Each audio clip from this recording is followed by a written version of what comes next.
Hi, it's Lipstick Elle. Thank you so much for watching today. I did something I thought I was never going to do again. I purchased another Pat McGrath Mothership. Okay, I know those are strong words. But the truth is, for the price, I have one other one. I was never sure that it was worth it to me because I'm not a makeup artist. I'm your average neighborhood makeup lover who doesn't always understand or have the right tools or skills to use something that to me really felt like a makeup artist product. All right, and then this summer there was a sale, and this little beauty, the one that I have been eyeing forever, is the Heutopian Dream. Pinks, purples, soft colors, and that's what I got. She's beautiful. She's lovely.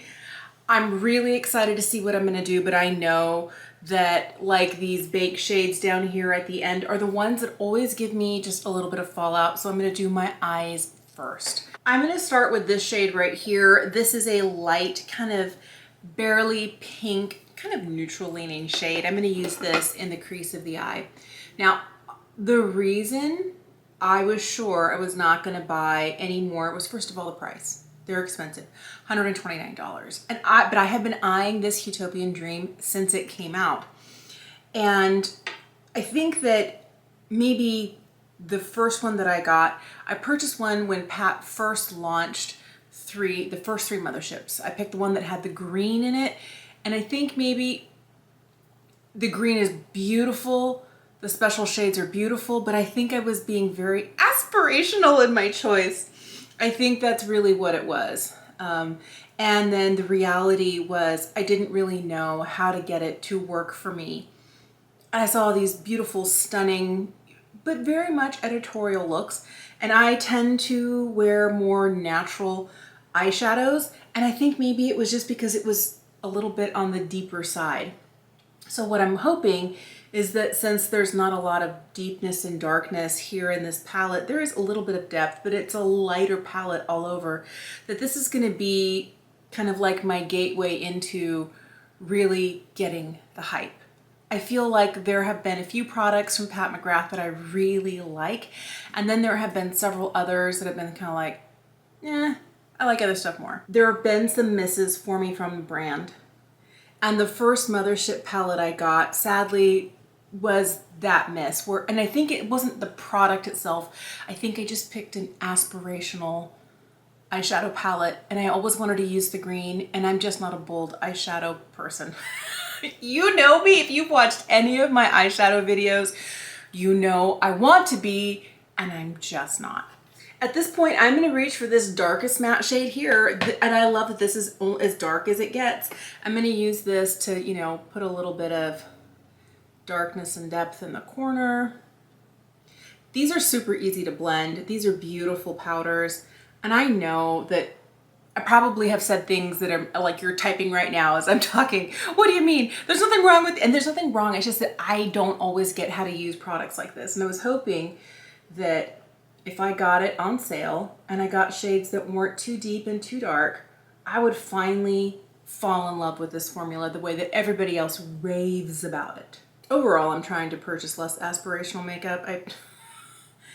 Sometimes I'm just like, what was I thinking? What was I thinking? Being that I'm in my late 40s, I would hope that I'm past that point of course I can make that work. Like, to really know myself, know what sort of makeup I like to wear, what looks I tend to gravitate towards, and be okay with that. Not always try and shoehorn myself into a trend, to force it on my face. And I feel like when that happens, sometimes it's like, my favorite thing is when a product is just like fabulous and I can use it in a variety of ways. And I'm hoping that that's what this serves, because it is, you know, a little bit lighter. I tend to do better with eyeshadow palettes that aren't quite as deep or intense, but still have beautiful sparkle. All right, here are those 4 shades on the end. There, 3 of them are kind of like those baked special shades, those astral shades.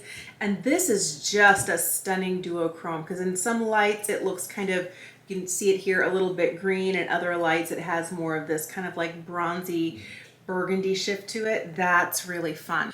I'm gonna pick up that duochrome shade that goes a little burgundy, a little bit green, and I'm gonna use that on the lid. And then I'm gonna tap one of the other sparkly shades over the top. Okay, I don't know.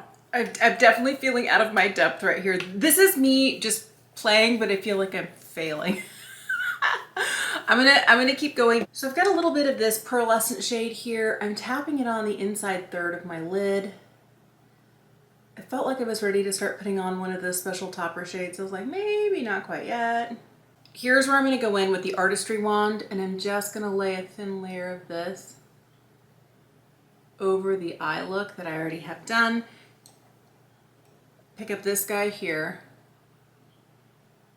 and just kind of tap it over everything. Ooh, that's a lot of look. I'm definitely in the deep end, out of my comfort zone. Okay. At this point, do I start like flicking off any that got too high? I feel like the more I do this, the more I end up with sparkle where I don't want it. Okay, I'm just gonna wait. Do you see the glitter fallout I have going on here?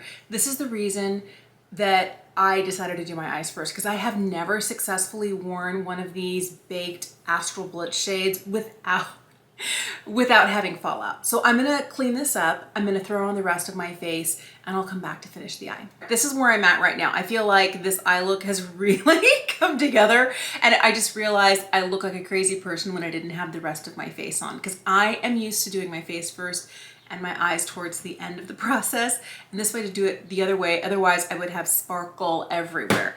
I'm just gonna bounce around between these two matte shades here with my brush, tap off any excess, and just hit the bottom lash with this. And make sure that I'm taking things kind of up and out. And then I'm picking up a little bit of that duochrome, and I'm taking it right on the bottom, kind of towards the middle. The other thing I'm gonna do is I'm gonna take that metallic champagne shade and hit the inner corner right here, and a little bit on the lower lash line.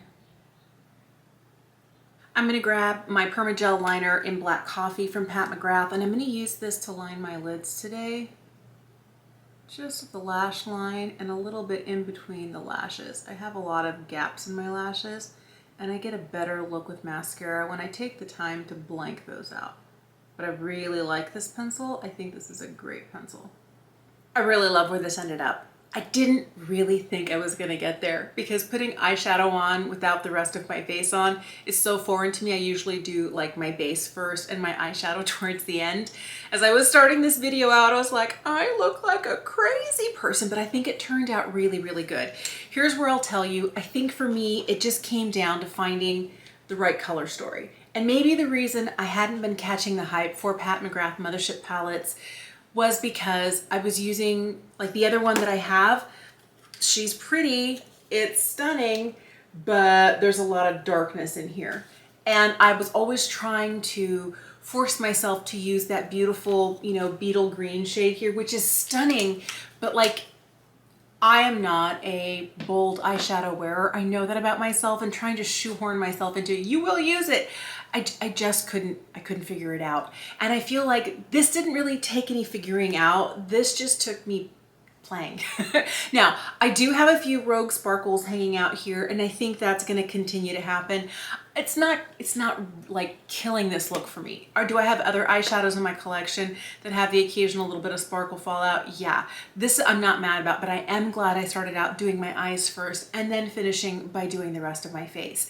I feel like this is a really beautiful, but I think the reason this is working for me is that this is as deep as we get. There is some depth, but it's not too much. For me, it comes down to, since I have fair skin and I don't have like mad pro makeup skills, I don't have the blending skills. I just don't. I feel like the minute I'm trying to incorporate a black or a really, really dark brown, even with good tools, I still struggle. And I don't do it often enough. I'm always going for a slightly easier eye. Now, I don't know if this palette is going to turn into an everyday palette for me. I kind of think it's not, just because, you know, I needed to reach for like a specialty tool that I really only use with this formula.